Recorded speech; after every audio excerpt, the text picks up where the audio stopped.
Noong nakalipas na episode nagpasalamat si Jiang Ting kay Patriarch Jiang Yu sa kanyang pagtatanggol laban sa ibang Patriarch. Sumagot naman ng may paggalang si Patriarch Jiang Yu sa kanyang young master.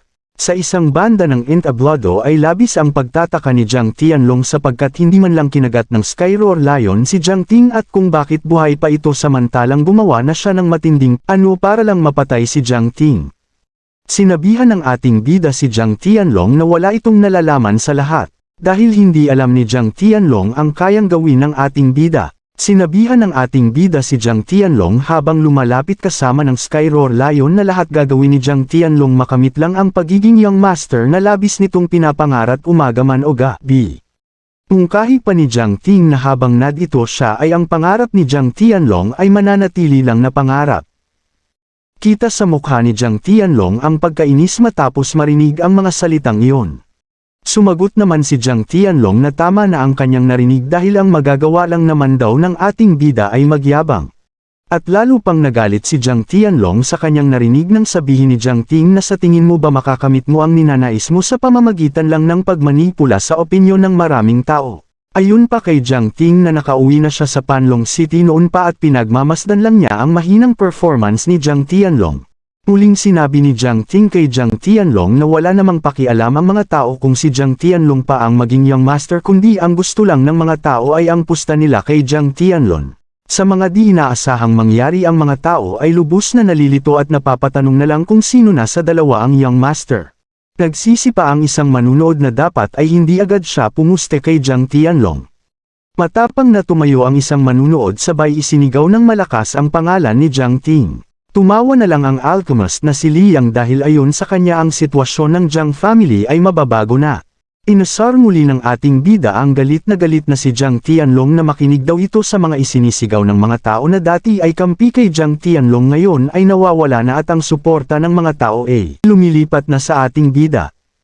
Sumagot naman si Jiang Tianlong na kung sa tingin daw ba ng ating bida ay tapos na ito. Nagmungkahi muli ang ating bida na alam niya kung ano ang iniisip ni Jiang Tianlong na ang gusto nito ay talunin ang ating bida sa competition at manalo gamit ang suporta ng maraming tao. Sabay sabi ng ating bida na ganoon ang posturang ginagamit mo ngayon hihiramin ko muna. Sabay sumigaw sa mga manunood na kamusta ang lahat, at patawad sa pag-iintay, bilang isang young master ng Jiang family, idinideklara kung ang competition ay magsisimula na. Sabay pinagsigawan ng mga manunood ang pangalan ni Jiang Ting. Muling inasar ni Jiang Ting si Jiang Tianlong sa pag-agaw ng opening nito. Biglang lumingon ang Skyroar Lion sa harap ni Jiang Tianlong at umungulito ng malakas sa takot ni Jiang Tianlong ay napaatras na lang ito. Pinigilan ni Jiang Ting ang galit na Skyroar Lion at sinabi dito na wag maging marahas, at hahanapin ng ating bida ang katotohanan at tutulungan ang Skyroar Lion sa pagkawala ng anak nito. At wag itong padalos-dalos dahil maaaring humantong iyon sa kamatayan ng maraming inesenting tao. Agad namang sumang-ayon ang Skyroar Lion at ipinagaspas nito ang kanyang pakpak na lumikha ng malakas na hangin. Sabay lumipad pataas ng himpapawid. Natuwa naman si Jiang Ting sabay sabing manatili lang ang Skyroar Lion sa maayos nitong performance. Habang lumilipad ang Skyroar Lion ay humanga naman ang isang kalahok at napakahusay raw ng Skyroar Lion. Nagsalita naman si Jiang Chanho na walang silbi si Jiang Ting kung wala ang Skyroar Lion. Nang marinig yun ni Jiang Ting ay agad itong tumalon at inatake niya si Jiang Chanho ng sipa sa mukha habang sinasabi ng ating bida na manatiling bukas ang mata ni Jiang Chanho habang nagyayabang ito. Nasalag naman ni Jiang Chanho ang sipa ng ating bida ngunit hindi sapat ang aura niyang inilagay sa kanyang kamay at napaatras na lang ito sa lakas ng sipa. Agad namang umalala ang mga kasama ni Jiang Chanho kaya napigilan ang pagbagsak ni Jiang Chanho sabay nagtanong ang isang kasama nito na kung ayos lang si Jiang Chanho. Agad namang tumakbo si Jiang Zi palapit kay Jiang Ting na bakas sa mukha ang pagkasabik na makita si Jiang Ting. Yamakap si Jiang Zi sa ating bida at sinabing natutuwa siyang makita si Jiang Ting na nasa maayos na kalagayan. Nagtanong naman ang ating bida na kung bakit naririto si Jiang Zi. Ipinaliwanag ni Jiang Zi na sinabi sa kanila ni Jiang Bao na nasa panganib ang ating bida. Sabay tinanong ang ating bida kung ayos lang ito sumagot naman si Jiang Ting na ayos lang siya. Hindi lubos maisip ng ating bida na pagmamalasakitan siya ni Jiang Bao. Nagmungkahi si Jiang Ting na hindi magandang desisyon na tulungan siya ngayon ng dalawa. Agad namang ikinagulat ng magkapid na Jiang Zi at Jiang Yang. Itinaas ni Jiang Yang ang kanyang kamay tapos sinabihan ang ating bida na wag na itong mag-alala sapagkat nandito na sila at walang makakapanakit kay Jiang Ting kahit na kailan. Sabay hinawakan sa ulo ang ating bida na pagpapakita ng kanyang pagbati.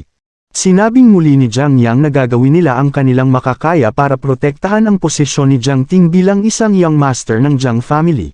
Sumagot ang ating bida nang hindi niya kailangan ng tulong ng dalawang magkapatid. Pagkatapos tinapik ang kamay ni Jiang Yang paalis ng kanyang ulo sabay nagmungkahi ito kay Jiang Yang nang wala ka dito nung panahon na kailangan ko ng iyong tulong. Sabay tanong ng bakit ganyan ang iniaasta mo ngayon na parang may pakialam ka. Gawin mo ang gusto mo at gagawin ko ang gusto ko. Hindi na lang nakapagsalita ang nagulat na si Jiang Zi sa ikinilos ni Jiang Ting. Ipinaliwanag ni Jiang Yang na ang kanyang kapatid na si Jiang Zi ay sobrang nag-aalala sa ating bida. Nagtungo sila ng 3 araw at 3 gabi nang walang pahinga para makabalik lang sa tamang oras. Mungkahi pa ni Jiang Yang na bakit itinuturing silang parang hindi kilala. Inutusan naman sila ng ating bida na umatras sa competition at bumalik na lang ang mga ito sa kanilang sect kung naramdaman nila na hindi sila karapat-dapat. Sinabi pa ng ating bida na layuan siya at ayaw ng ating bida na masaktan ang mga ito sa kamay ng mga kalaban na kasama siya. Isang ano-ano ay nakikinig lang pala si Jiang Chanho sa kabilang grupo tumawa ito ng malakas at sinabi sa ating bida na nakasulat na ang pangalan nito sa lapida kaya wag na itong magyabang pa. Agad namang sinabi ni Jiang Tianlong kay Jiang Chanho na si Jiang Ting ay hindi nagyayabang. Hindi na nakatiis ang ating bida kaya sumigaw ito na tumahimik ang lahat. Ang nalulungkot na si Jiang Zi ay nagtanong kay Jiang Ting kung bakit nagagawa ng ating bida ang mga ganung bagay sa kanila. Hindi na sumagot si Jiang Ting at nanahimik na lang. Si Jiang Tianlong naglalakad paalis ay nagsalita kay Jiang Ting nang napupuno na ako sa'yo ginalit mo talaga ako pagbabayadin mo ang lahat ng ginawa mo. Iminungkahi ni Jiang Tianlong kina Jiang Zi at Jiang Yang na huwag protektahan ang ating bida at hindi niya hahayaan na may pumihil sa kanya. Ilang sandali lang ay nagsalita ng muli ang host at iminungkahi sa lahat na ang mga kalahok ay mga handa na. At ang preliminary contest ay magsisimula na. Sabay ipinaliwanag ng host sa lahat na ang Stone Formation ay ang kanilang preliminary contest sa mga nakalipas na taon. Pero ngayong taon ay mababago. Nakaupo lang ang naiinis na si Jiang Qinghe habang nag-iisip na sino ang ating bida para ituring siyang ganun sapagkat siya ang tumatayong leader ng Jiang family. Kaya wag daw siyang sisisihin ng ating bida sa pagiging walang awa niya. Ang host ay muling nagsalita na at ipinagmamalaki ang bagong preliminary contest at tinatawag itong The Dragon Constraint Formation. Ang magkapatid ay labis na nagtataka kung bakit pinalitan ng panuntunan at ginawa pang Dragon Constraint Formation. Natuwa ang dalawang sina Jiang Tianlong at Jiang Chanho sapagkat mukhang may alam ang dalawang ito sa mga nangyayari. Isang ano-ano ay biglang bumitak ang sahig na kanilang tinatapakan na hati ang sahig na ito sa gitna at ilang sandali ay may lumabas at ito ang Dragon Constraint Formation. Namangha si Queen Duo sa Dragon Constraint Formation at ang alchemist na si Liang ay napatawa na lang sapagkat hindi niya inaasahan na makitang muli ang formation na ito sa nakalipas na 16 na taon. Nabigla naman si Queen Duo sapagkat di niya inaasahan na nakita na iyon ng kanyang lolo. Agad ipinaliwanag ni Liang na ang formation na iyon ay ang pinakamahirap sa lahat ng formation dahil mas marami sa mga kalahok ang napipinsala ng matindi at walang nakapasa rito noong makita niya ito. Kaya ipinagbawal ang paggamit ng Dragon Constraint Formation. Ito ay maituturing na killing formation sa ilang daang taon ang nakalipas. Sinabi na lang ng ating bida na kailangan niyang mag-ingat. Tinanong ni Jiang Chanho si Jiang Tianlong kung gaano nakalakas ang kanilang young master sa kasalukuyan. Sagot naman ni Jiang Tianlong na tingnan na lang daw nila ang magagawa ni Jiang Ting. Pinungkahi ni Jiang Chanho na hindi kayang protektahan ng ating bida ang nakapaligid sa kanya at wala itong pakialam kay Jiang Yang kahit mamatay pa ito ang gusto lang niya ay si Jiang Zi. Pero ayos lang din naman daw sa kanya kung mamatay si Jiang Zi sabay tawa ng lokong si Jiang Chanho. Ang nag-aalalang si Jiang Ting ay nilapitan ng magkapatid sabay hinawakan. Ang kamay ng ating bida sabay sabi ni Jiang Zi na huwag ka nang mag-isip ng kung ano-ano makakaligtas kami. Magtiwala ka sa amin gawin natin to ng magkakasama. Agad nagsalita si Jiang Yang na una sa lahat ay hindi pa niya napapatawad ang ating bida sa pagtrato sa kanya. Pero ayon kay Jiang Yang na wala siyang pakialam kahit ano pa ang dahilan ng ating bida para sabihan siya ng masasakit na salita. At kapag inulit pa iyon ng ating bida ay hindi pa rin niya bibitawan si Jiang Ting. Muling nagsalita ang host na ang Dragon Constraint Formation ay kasalukuyang na-activate na. Kaya pinapapasok na ang lahat ng kalahok. Agad namang nagsipasok ang lahat ng kalahok at handa sa mga mangyayari. Kita sa mukha ni Jiang Zi ang saya sapagkat magtutulungan silang tatlo makapasalang. Habang ang nangununang si Jiang Tianlong at Jiang Chanho ay hindi maganda ang nararamdaman sa ating bida. Nang makapasok na sila agad isinigaw ng host na ang preliminary contest ay simulan na. Ayon sa naaalala ni Liang ang Dragon Constraint Formation ay sinasabing nilikha ng ninuno ng Jiang family na natalo ng Panlong Mansion noong nagkaroon ng digmaan sa pagitan nito. Hindi matanggap ng ninuno ng Jiang family ang pagkatalo kaya nilikha ang Dragon Constraint Formation para magsanay ng mga mandirigma. Ayon pa kay Liang marahil nabawasan na ang hirap nito sa nagdaang panahon pero marami pa ring sumubok na sobrang napinsala ang mga katawan. Ang Dragon Constraint Formation ay naging sikat at ginamit sa loob ng 300 taon. Nagmungkahi naman si Queen Duo na nagiging kakaiba ang mga nangyayari. Isa lang naman itong martial arts competition. Napatanong ito sa kanyang lolo na kung ang Jiang clan ba ay gustong patayin lahat ng disipulo nito. Pahayag naman ni Liang na ang kasalukuyang pinuno na si Jiang Qinghe ay hindi gagamit ng ganitong formation kung isa lang itong normal na competition. Marahil may balak itong gawin. Sabay napatingin sila sa ilalim ng formation na maraming nakalagay na espada na nagsisilbing patibong sa mga kalahok. Ipinaliwanag ng host sa lahat ng mga kalahok na ang Dragon Constraint Formation ay may 3 level na kailangan lampasan. Ang mga level na ito ay ang Lethe na nasa unang palapag at Gate of Hell na nasa ikalawang palapag at ang God and Evil na nasa ikatlong palapag. Ipinaliwanag ng host na ang mga kalahok ay nasa Lethe sa unang palapag at kailangan nila na makapunta sa ikalawang palapag sa loob lang ng 1 oras at ang paggamit ng bloodline ay ipinagbabawal. Napagtanto ni Jiang Ting na ang amoy ng formation ay katulad ng amoy ng sinaunang dugo sa Hilek Ruins na kanyang napuntahan. Ipinaliwanag pa ng host sa mga kalahok na may mga sword tribulation sa taas ng Lethe at may matatanggal na 70 tao na level na ito. Ang mga kalahok ay maaaring magpaunahang makasampa sa Gate of Hell sa ikalawang palapag para maiwasan ang sword tribulation. Ayon sa host na kailangan nilang tandaan na kapag gumamit ng bloodline sa Lethe stage ay ang mga sword tribulation ay mahuhulog sa taong gagamit ng bloodline at kapag patuloy na gumamit ng bloodline ng Lethe stage ay mas lalong hihirap ang mga pagsubok. Paalala pa ng host sa mga kalahok na ang formation ay sobrang delikado kapag naagaw ang kanilang mga name tag ay maaaring magtamo ng matinding pinsala sa kung sino man ang mawawalan nito, pero may kukonsider lang na pagliban. Ang mga kalahok ay maaari nang umatras para maiwasan ang panganib. Sinabi ni Jiang Ting kay Jiang Zi na ang competition na ito ay hindi madali. Ang hangin sa kapaligiran ay nagbago simula nang tayo ay pumasok dito. Ang lahat ay gustong subukang gumamit ng kanilang bloodline pero ni isa ay walang nagtatangkang sumubok. Ayon sa mga kalahok na ayaw nilang sumubok sapagkat takot silang mamatay at ang iba naman ay hindi pa daw nakakapagpakasal. Sinabi na lang ng ating bida na napakahirap tumalon sa gate nang walang ginagamit na bloodline. Sabay na patingala si Jiang Ting sa taas na puno ng sword tribulation. Sinabi pa ni Jiang Ting na ang mga kalahok ay makakaranas ng sword tribulation kahit anong oras kaya ipinagbawal gumamit ng bloodline. Nagsalita si Jiang Tianlong kay Jiang Ting habang nagpalabas ng bloodline sa kanyang katawan. Sabay mungkahi sa ating bida na minaliit niya ito. Biglang tumalon pataas si Jiang Tianlong kasabay ng kanyang mga kasama habang silang lahat ay gumamit ng bloodline. Sinabi ni Jiang Tianlong sa ating bida na magkita sila sa Gate of Hell matapos nun biglang nagsigalawan ang sword tribulation at biglang sinugod ng mga ito ang mga kalahok na gumamit ng bloodline. Napaisip ang ating bida na dahil iyon sa unang paggamit ni Jiang Tianlong ng bloodline. Inutusan ni Jiang Chanho ang mga kasama nito sa harapan na protektahan si Jiang Tianlong agad namang nakinig ang dalawang kasama nila at sinalo ang mga paparating na espada at tuluyan silang tinamaan, na naging sanhi ng kanilang pagkamatay. Agad nahulog ang dalawang tao na samalo ng mga espada na makikitang nakatusok sa kanilang mga katawan. Ngunit nang dahil sa pagsasakripisyo ng buhay ng dalawang tao at tuluyang nakaakyat ng Gate of Hell sina Jiang Tianlong at mga kasama niya. Ngumit at nagsalita ito nang simulan na natin ang laro. Hindi lubos maisip ni Jiang Ting at Jiang Yang na gagamit si Jiang Tianlong ng buhay ng ibang tao makaligtas lang. Nag-usap-usap ang ibang kalahok na nakaligtas daw si Jiang Tianlong kahit gumamit ito ng bloodline. Sinabi pa ng isa na makakaalis naman pala kapag naiwasan ang sword tribulation.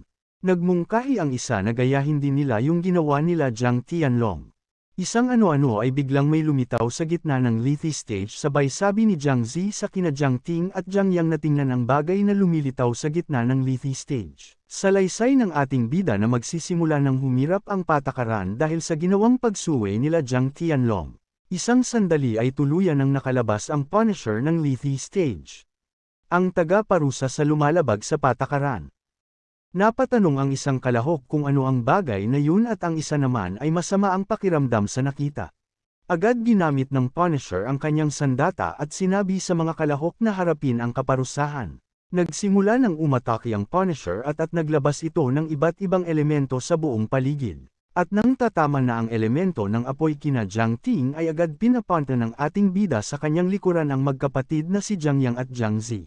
Ilang sandali na balot ng iba't ibang elementals power ang buong Lethe stage. Ngumiti si Jiang Tianlong sa kanyang nasaksihan sabay sabi na hindi madidipinsahan ni Jiang Ting ang ataking iyon kung hindi siya gagamit ng bloodline. Ngunit nagkamali siya ng akala dahil ang ating bida ay walang kahirap-hirap na nasangga ang fire element nang hindi gumagamit ng bloodline. Namangha si Jiang Zi sa kanyang nakita sapagkat kaya ni Jiang Ting sagahin ang apoy nang hindi gumagamit ng bloodline. Pagmamalaking sabi naman ng ating bida na ang bloodline element niya at fire kaya hindi siya magagasgasan ng apoy. Minungkahi ng ating bida na humahanga siya sa bloodline ni Jiang Yang na bloodline of Vine na kasalukuyang naging armor ni Jiang Yang na ayon sa ating bida na hindi ito maaarlaban ng sword tribulation. Habang ang iba at makikitang nakulong sa ice wall na atake ng Punisher at wala na silang paraan kundi gumamit ng bloodline para makawala at para makatalon patungo sa Hellgate. Inutusan ni Jiang Ting si Jiang Yang na tumalon na sa Gate of Hell na kasama si Jiang Zi. Hindi naman pumayag si Jiang Zi at sinabing mapanganib sa lugar na kaya hindi niya hahayaan na maiwan si Jiang Ting sa ibaba. Sinabi na lang ng ating bida na magtiwala sa kanya. Agad kinalong ni Jiang Yang si Jiang Zi wala nang nagawa ang babae kundi mapasigaw na ibaba siya dahil gusto niya ay sama-sama silang aakyat sa Gate of Hell. Pagmamalaki ng ating bida na si Jiang Tianlong ay gumamit ng bloodline ng walang pag-aalinlangan. Hindi alam ni Jiang Tianlong ang patakaran mula sa simula. Napangiti na lang sa tuwa ang ating bida sapagkat mas may nalalaman ito sa Dragon Constraint Formation.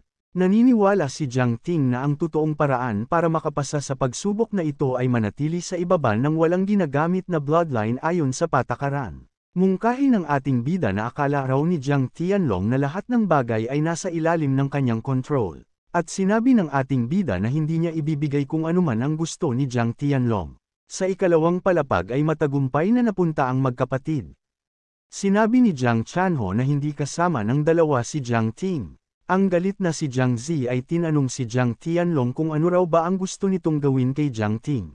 Agad kwiniliuhan ni Jiang Zi si Jiang Tianlong at sinabing sagutin ang kanyang tanong. Ipinaliwanag naman ni Jiang Tianlong na ang sword tribulation ay nakalaan para e-eliminate ang 70 na kalahok at kapag bumaba na sa 70 ang mga nasa ibaba ay ang mga swords ay tuluyan ng mahuhulog. Tumayo si Jiang Tianlong sabay inayos ang kasuotan at nagsalita na kung gustong makaligtas ng ating bida ay umatras na lang ito sa competition. Galit na sinabi ni Jiang Zi na kasuklam-suklam si Jiang Tianlong at pagbabayaran nito ang kanyang mga ginawa. Agad naman siyang pinigilan ni Jiang Yang para di na lumala pa. Habang ang ating bida ay masayang nakatingin sa mga sword tribulation sa taas ng Lethe stage, ayon sa ating bida na napakarami ng mga espada na kahit Diyos ay mamamatay pag tinamaan ng mga ito. Nagsalita ang host na ang preliminary contest ay kasalukuyang may dalawang grupo na ang isa ay nasa Gate of Hell na at ang isang grupo ay nananatiling nasa Lethe stage pero na ilang sandali lang ay mae-eliminate na ng sword tribulation. Nagpaalalang muli ang host na ang mga kalahok na nasa Lethe stage paren ay maaari nang umatras sa pamamagitan ng pag-alis ng kanilang name tag para maiwasang masaktan pa. Ang patriarch na si Jiang Shu ay pinupuri si Jiang Tianlong dahil napakatatag daw nito at simula pa lang ay ito na ang mananalo. Sumagot naman ang ama ni Jiang Tianlong na si Jiang Qinghe na sana manalo nga. Agad na alala ni Jiang Qinghe ang kanilang pinagplanuhan isang araw bago magsimula ang competition. Sinabi ni Jiang Qinghe kay Jiang Tianlong ang lahat ng kahinaan ng Dragon Constraint Formation. Tapos kumuha pa si Jiang Qinghe ng tutulong kay Jiang Tianlong na manalo at para patayin na din si Jiang Ting. Binigyan ni Jiang Qinghe ang isang disciple ng pabuyang 3 blood essences para magawa nito ang iniutos sa kanya. Agad namang nagpasalamat ang disciple na si Jiang Li. Pagkatapos sinabihan ni Jiang Qinghe si Jiang Tianlong na kung gusto nitong maging young master ay huwag hahayaan na matalo ni Jiang Ting. Nagmungkahi naman ang disciple na makakasiguradong papatayin nila si Jiang Ting kahit na pagkabalik pa lang nito. Sa isang banda ang ating bida ay kalmadong nakatayo sa Lethe stage. Sinabi ng isang kalahok na ano pang ginagawa ni Jiang Li, bakit hindi pa sagudin si Jiang Ting. Agad namang napansin ng ating bida na pinagtatangkaan siyang patayin ng ibang kalahok. Sinabi ng ating bida sa mga ito na sumugod na isa-isa o kahit magtulong-tulong pa ang mga ito. Sinabihan ni Jiang Li si Jiang Ting na sirain ang name tag at sumuko na kung gusto pa mabuhay ng ating bida. Ang isang kalahok ay nagmungkahi na wag nang mag-aksaya pa ng oras at atakihin na kaagad ang ating bida. Agad naglabas ng mga bloodline ang mga ito at sabay-sabay na inatake si Jiang Ting. Habang ang ating bida ay kalmado na nakatayo sa gitna. Nang akmang matatamaan na ang ating bida ng atake, bigla siyang tumalon ng mataas. Sabay sabi ng ating bida na kaya niyang patayin ang mga ito kahit hindi na gumamit pa ng bloodline. Tapos ang mga sumugod na lalaki ay walang kahirap-hirap na pinagtatapakan sa batok at ang iba naman ay hinawakan lang sa ulo. Ang isang kalahok ay nag-utos sa kasama na atakihin ang paa ng ating bida. Agad namang lumundag palayo si Jiang Ting. Nang ang isang kalahok ay akmang aatakihin muli ang ating bida, agad itinaas ni Jiang Ting ang kanyang kamay na may hawak na name tag ng mga lalaking sumugod. Nang dahil sa paggamit ng bloodline ng mga kalahok na ito, ang Sword Tribulation ay biglang gumalaw. Habang ang mga kalahok ay nagtaka kung paano nakuha sa kanila ang mga name tag. Nagmungkahi ang ating bida sa mga kalahok na patatawarin niya ang mga ito, sabay binasag ang mga name tag ng mga kalahok. Isang sandali ang mga espada ay handang umatake muli. Nagtaka si Queen Duo kung totoo daw ba ang mga nangyayari at sumagot naman ang kanyang lolo nang wala pang nakaligtas sa Sword Tribulation. Agad tumakbo ang ating bida patungo sa Punisher habang iniilagan ang mga nahuhulog na espada. Habang ang ibang kalahok na naipit sa atake ng Punisher ay sinusubukang kumawala gamit ang kanilang mga bloodline, kaya pati sila ay inaatake ng mga espada. Nang malapit na ang ating bida sa Punisher, agad namang humanda ang Punisher para umatake. Habang ang ating bida ay hindi kayang panoodin lang ang mga tao na mamatay, hindi tulad ni Jiang Tianlong na hinayaang mamatay ang ibang kalahok para lang manalo. Ayon sa ating bida na pag gumamit siya ng bloodline ay lahat ng espada ay sa kanya aatake, habang ang ibang kalahok ay makakaligtas mula sa mga espadang nahuhulog mula sa taas. Agad ginamit ni Jiang Ting ang kanyang bloodline. Ang mga taong tatamaan na ng mga espada ay napapikit na lang sa takot, ngunit huminto ang mga espada at lumiko patungo kay Jiang Ting. Ilang sandali nagtungo na ang mga espada sa lokasyon ni Jiang Ting. Lumapit si Jiang Ting sa Punisher at tumalon ang ating bida ng mataas, habang ang Punisher ang tinamaan ng mga lumilipad na espada, tapos naagapan ng ating bida ang sandata ng Punisher. Umikot si Jiang Ting sa ere, sabay takbo ng mabilis habang hinahabol ng mga espada. Namangha naman ang host sa kanyang nasasaksihan at isinalaysay nito sa lahat na natalo ni Jiang Ting ang Punisher. At ang kanilang young master ay patuloy na ginugulat sila. Nagulat si Jiang Tianlong sa kanyang narinig. Nagalit pa ito dahil hindi nito nakikita ang laban sa ibaba. Habang natutuwa naman ang magkapatid na Jiang Zi at Jiang Yang. Huminto ang ating bida sa pagtakbo at hinarap ang mga espada, walang tigil niya itong pinagsasangga. Habang ang isang espada ay nakalusot at naputol pa nito ang sandata ng Punisher. Habang si Jiang Ting ay nakatayo at pinagmamasdan ng mga papalapit na mga espada mula sa taas. Isang ano-ano ay may biglang bumulusok patungo sa ating bida at nabalutan siya ng makapal na alikabok. Nagulat naman ang host sa nasaksihan dahil hindi nila inaasahan ang ganong eksena. Nagtanong naman si Jiang Zi kung bakit tumahimik at kung ayos lang daw ba ang ating bida. Nag-alala naman ang isang kalahok at kung buhay pa ang young master. Nagmungkahi naman ang isang lalaki na inilagay ng kanilang young master ang buhay niya sa panganib para lang iligtas sila. Matapos ng ilang sandali at nawala na ang makapal na alikabok, ay makikita pa ring nakatayo sa gitna si Jiang Ting at sa paligid nito makikita ang 4 na lalaki sa kanyang paligid na nais protektahan ang ating bida sa mga papalapit na espada. Sabay tanong ng ating bida na nalaman nyo na ba kung sino ang dapat sundin. Agad lumuhad ang apat na lalaki sa harap ni Jiang Ting sabay sinabi ng mga ito na handa nilang ayalay ang kanilang buhay mapagsilbihan lang ang Young Master. Matapos nun lahat ng mga kalahok ay lumuhad kay Jiang Ting at handa nilang ayalay ang kanilang buhay para sa kanilang Young Master. Ang nasa taas na si Jiang Tianlong ay hindi natutuwa sa mga nangyayari sa ibaba. Natuwa ang ating bida sa nangyari at sinabi sa mga bago niyang mga taga-sunod na matalinong desisayon ang ginawa ng mga ito.